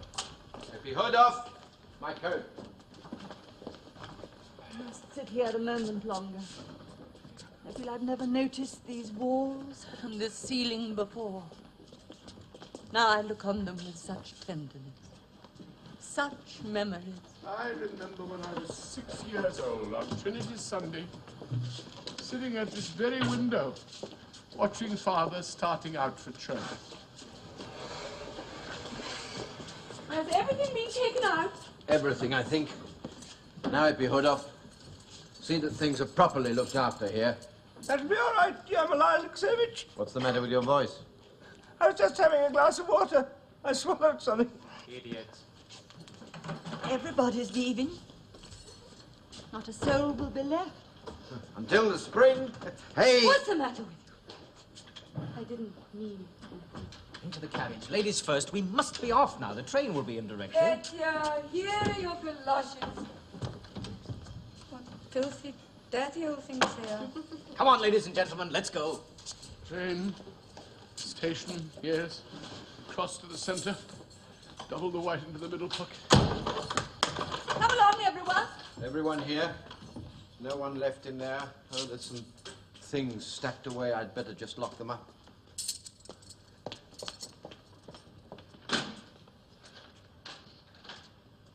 Right, come along. Goodbye, house. Goodbye, old life.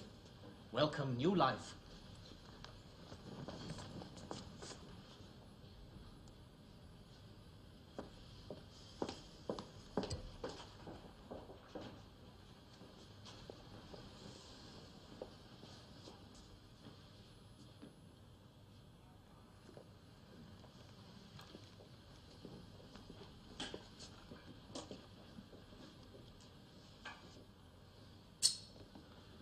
Well, until the spring. Oh, come along, my friends. Till we meet again.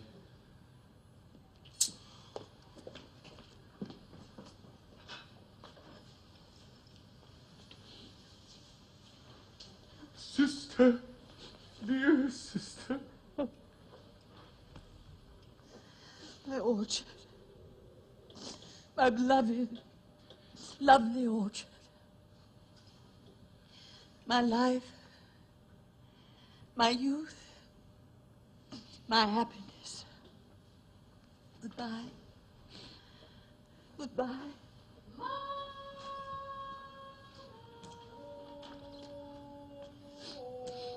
One last look at the walls, at the windows. Our darling mother used to love walking up and down in this room. Sister. Sister.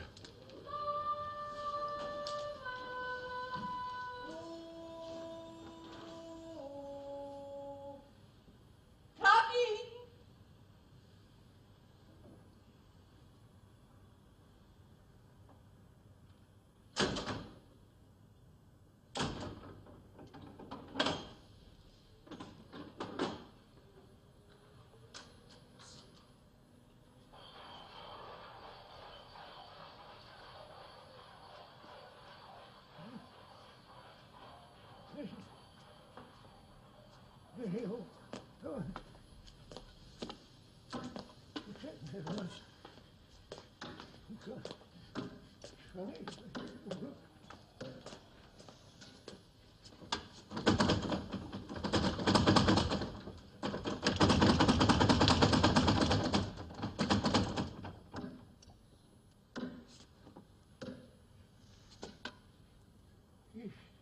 It's locked.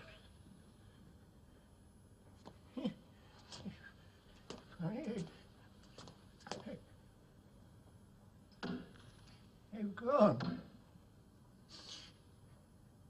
They've forgotten me.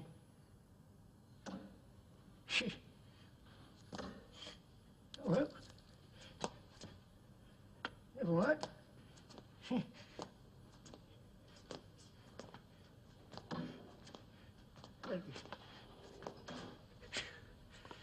It's cold. Leonid Andreevich has sort of gone off in his light coat. Yeah, instead of his fur one. You see, I wasn't there to help him. These young people.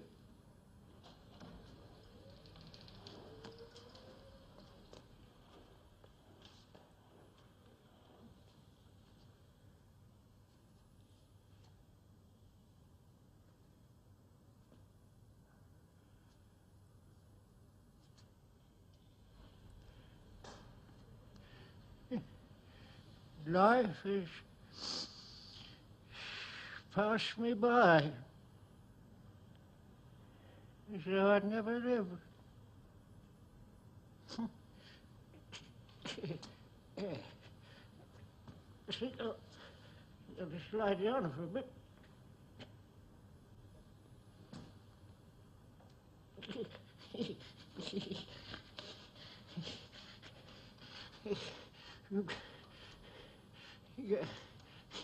You got no strength.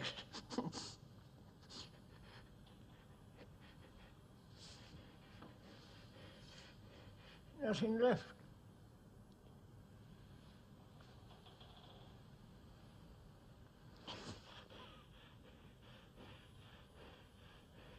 Nothing.